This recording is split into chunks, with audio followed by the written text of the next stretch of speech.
Ants are easy to ignore. They crawl under our feet, disappear into cracks in the ground, and most of the time, we only notice them when they invade our kitchen. But ants are not simple insects.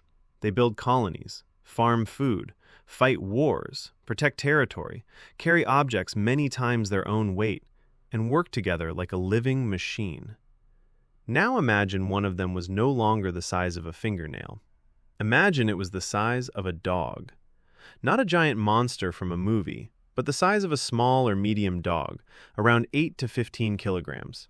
Big enough to stand in your hallway, open a trash bag, and make you seriously reconsider walking barefoot in the garden. At first, this sounds terrifying. But before giant ants could take over parks, farms, and kitchens, they would have a problem with their own bodies. The first issue is weight. Small animals do not scale up easily. When an animal becomes larger, its volume and weight increase much faster than the strength of its legs. This is called the square cube law. A tiny ant can look incredibly strong because its body is small and light. But if you made that ant dog-sized, it would not simply become a superhero insect. Its legs would have to support far more weight, its joints would be under much more stress, and its body shape might no longer work. A dog-sized ant could collapse under its own mass unless its body became thicker, stronger, and very different from a normal ant. The second issue is breathing. Ants do not breathe like mammals. They do not have lungs like dogs, cats, or humans. Instead, insects breathe through tiny openings in their bodies and a network of tubes called tracheae. This works well when the animal is small, because oxygen only has to move over short distances. But at the size of a dog, that system would struggle. The ant's body would need far more oxygen. The distance inside the body would be much larger, and the old insect breathing system might not be enough. So a real dog-sized ant would need major biological upgrades: stronger legs, a better way to breathe, and a body built to handle its own weight. In other words, it could not just be a normal ant scaled up. It would have to be something new. But now comes the fun question. What if those problems were somehow solved? What if dog-sized ants could survive, move, breathe, and work together? That is when the world would become very uncomfortable. Because one giant ant would be strange, but a colony of giant ants would be a completely different problem. Ants are not dangerous because they are large. They are dangerous because they are organized. A single ant is simple. A colony is a system. Workers search for food. Soldiers defend the nest. Scouts explore new areas. Queens produce more ants. And chemical signals tell each ant where to go, what to attack, and what to collect. Now imagine that system, but every worker is the size of a small dog. The first place humans would notice them would probably be around food. A normal ant colony can invade a kitchen because it finds sugar, crumbs, or grease. Dog-sized ants would not be interested in crumbs. They would need serious calories from fruit, meat, pet food, garbage, stored grain, animal feed, and almost anything else they could break down or carry away. A trash bin would become a buffet. A farm would become a target. A supermarket would suddenly look less like a shop and more like a badly defended food warehouse.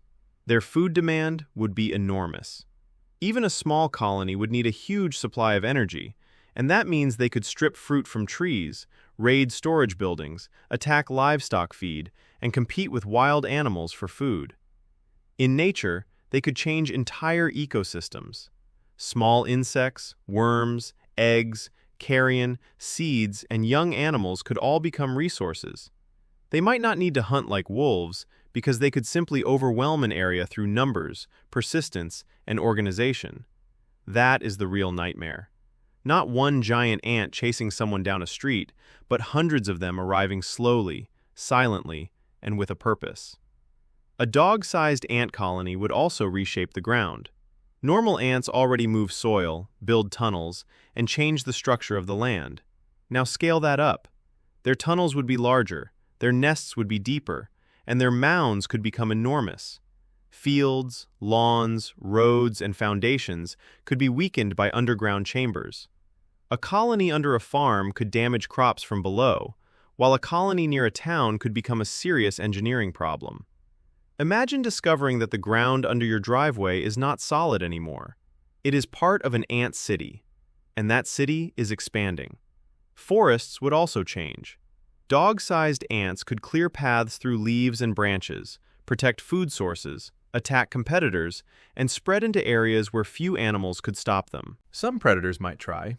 Bears, big cats, wolves, or large birds might attack individual ants. But fighting one ant is not the same as fighting a colony. If the ants defended themselves together, most predators would quickly learn that the meal was not worth the pain. Humans would not necessarily be their main prey. But that would not make us safe. A person walking too close to a nest, blocking a trail, carrying food, or threatening the colony could be treated as an obstacle. And to a dog-sized ant, an obstacle would not need to be understood. It would only need to be removed. The human response would have to be fast. At first, people might treat them like a pest problem, a very large pest problem. But ordinary pest control would not be enough. You would not solve dog-sized ants with a spray can under the sink.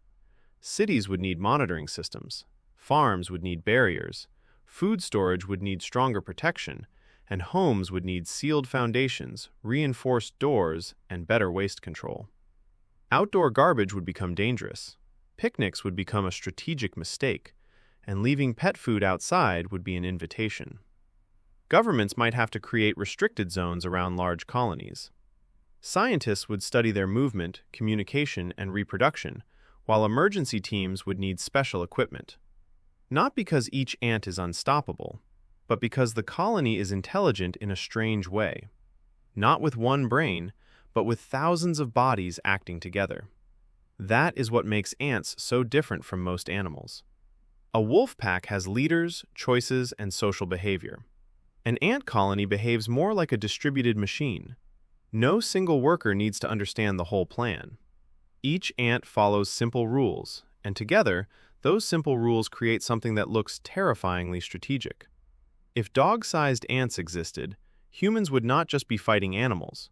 We would be managing a living network. The best strategy might not be to attack every ant. It would be to control food sources, block expansion, locate queens, and prevent colonies from growing too large. Because if the queen survives, the colony survives. And if the colony survives, the problem comes back. There is also a strange possibility. Humans might try to use them. Ants are incredible builders, cleaners, and movers. If they could somehow be controlled, people might imagine using them for construction, waste removal, search and rescue, or farming. But that idea comes with one very obvious problem. You would be trying to domesticate a creature that already has its own society. A society that does not care about human plans. A dog wants approval. An ant wants instructions from the colony. That makes them much harder to understand and much harder to trust. So would dog-sized ants destroy the world? Probably not. They would not instantly conquer cities, become movie monsters overnight, or cause the end of civilization by themselves. Their biology would make their existence extremely difficult in the first place. But if they somehow overcame those limits, they would become one of the most disruptive animals on Earth. They would put pressure on farms, change ecosystems, damage infrastructure, threaten food supplies, and force humans to rethink how we protect our homes, cities, and stored resources. The scariest part is not that ants are strong. It is that ants are coordinated. At their normal size, they are already one of the most successful creatures on the planet. They do not need to be large to matter. They are everywhere, organized, persistent, and they never work alone. So maybe the real question is not what would happen if ants were the size of dogs. Maybe the real question is this: how lucky are we that they are not? Thank you for watching.